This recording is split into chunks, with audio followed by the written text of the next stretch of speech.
नमस्कार, मैं विशाल। एक बार फिर से आप सभी का स्वागत है। बात नए भारत की होती है। नए भारत का मतलब क्या समझते हैं? पुराने भारत की पहचान को मिटा दे। जब पुराने भारत की पहचान को मिटा दिया जाएगा तो नया भारत कैसा होगा? वैसा ही जैसा दिनी चाहते हैं।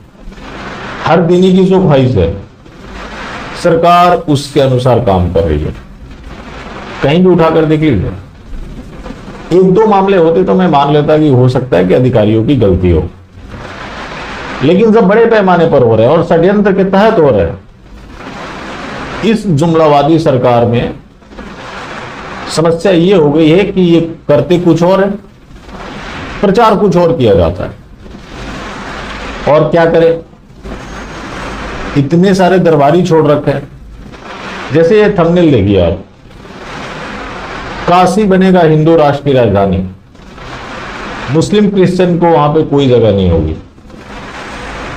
देश उनको सौंपने की तैयारी चल रही है और ये बोल रहे हैं कि उनके लिए कोई जगह नहीं होगी।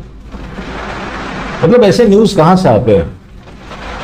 दुर्भाग्य इस बात की है कि इसको देखने वाले लोग लाखों में होते हैं, जो कि पूरी तरह से झूठ है। अब बात है भारत के इस्लामीकरण की, जो कि जोरों पर चल रही है। यह दिल्ली एयरपोर्ट की घटना है। वहां के लेडी टॉयलेट में आप देखिए, हिंदू महिला की तस्वीर पारंपरिक वेशभूषा में, दूसरी तरफ मोमिन टोपीधारी। दोनों को आप एक साथ कर लें तो क्या मैसेज देने की कोशिश हो रही है? क्या जो लफ्ज जिहाद की आम घटनाएं हो रही है, क्या सरकार उस चीज को बढ़ावा नहीं देना चाहती है? मतलब किस तरह का सोच लोगों के अंदर डेवलप होगा? ऐसा नहीं है कि ये एक घटना है, ऐसी घटनाएं हर तरफ से हो रही है। यहां तक कि सरकार की योजनाओं से लेकर किसी भी काम को उठाकर देती है। भारत सरकार वो हर काम कर रही है जो एक हर मोमिन चाहता है, जो उसकी ख्वाहिश है। सिविल एविएशन मिनिस्ट्री से ही जुड़ा हुआ है पवन हंस लिमिटेड।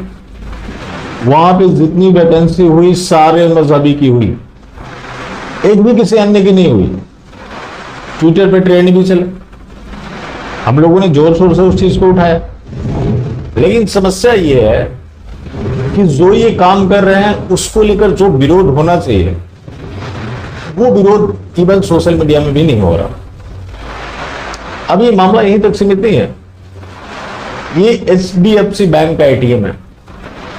पहले हिंदी इंग्लिश होता था, अब उर्दू भी जोड़ दिया गया। इसके पीछे इनकी खतरनाक मंशा क्या है? आज मजहब को जबरदस्ती देश के ऊपर थोपा जा रहा है। पहले ऐसी कोई बात नहीं थी। पुराने भारत में ये सब कुछ नहीं दिखता था, लेकिन नए भारत में ये सब कुछ चरम पर है। अब तृप्तिकरण कह ले, सबका साथ, सबका विकास, सबका विश्वास, सबका प्रयास कह ले, लेकिन इस प्रयास में हिंदू गायब होता जा रहा है।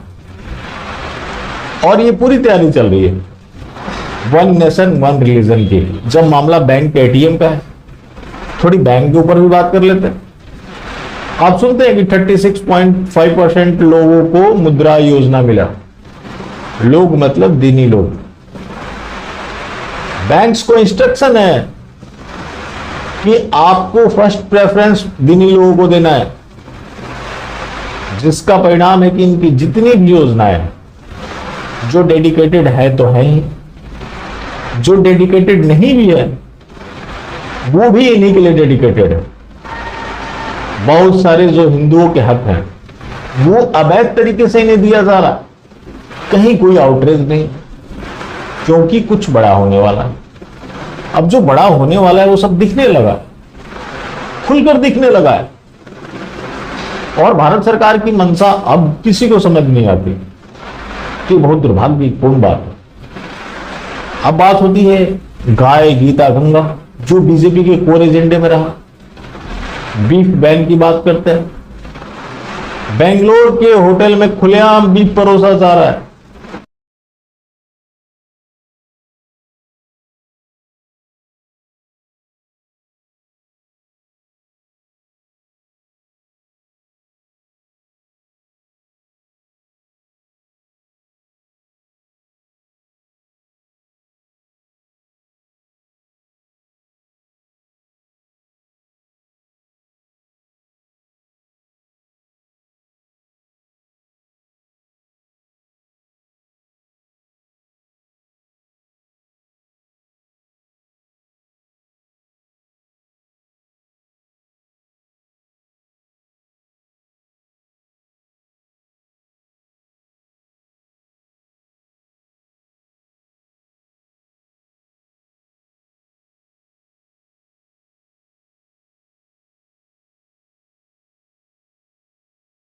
वहां भी भारतीय जनता पार्टी की सरकार है, कहीं कोई आउटरीच नहीं, धड़ल्ले से परोसा जा रहा।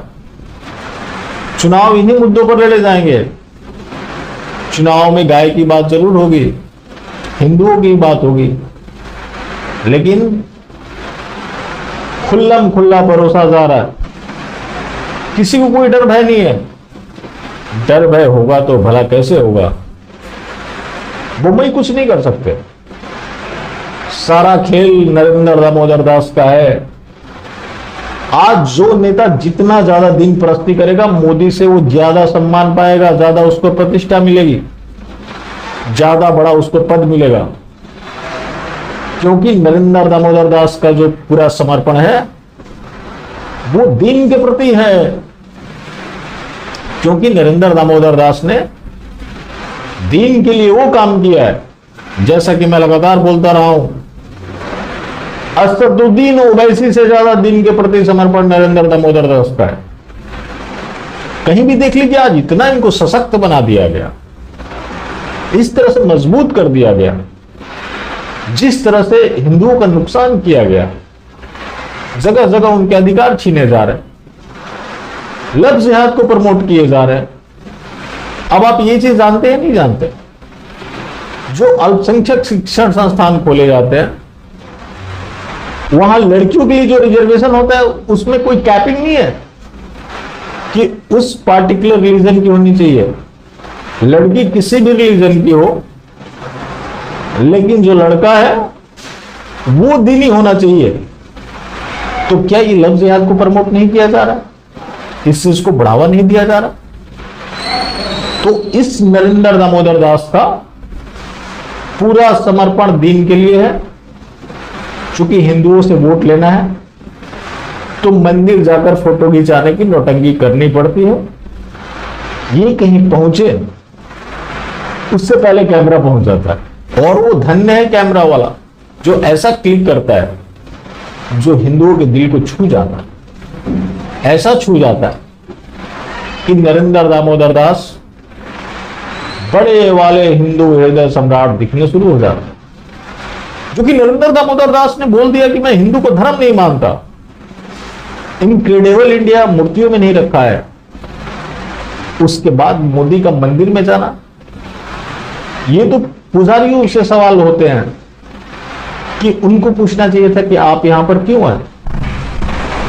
इंदिरा गांधी को कई मंदिरों में प्रवेश की अनुमति नहीं मिली थी।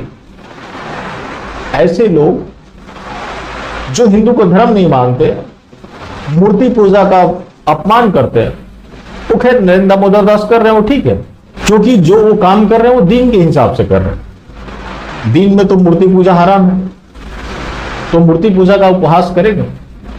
लेकिन नरेंद्र दामोदर दास को वोट लेना है तो इस तरह की फोटो खिंचाने की नौटंकी करनी पड़ती है। ये कटु सच्चाई है। बातें कड़वी जरूर हो सकती है, लेकिन ये पूरी तरह से सत्य है। बाकी जिंदा रहे तो फिर मिलेंगे, और मिलते रहेंगे तो जिंदा रहे। मिलना जुलना जाए, लेकिन हाँ, मक्कार मास्टर स्ट्रोक वादी बिल्कुल भी ना।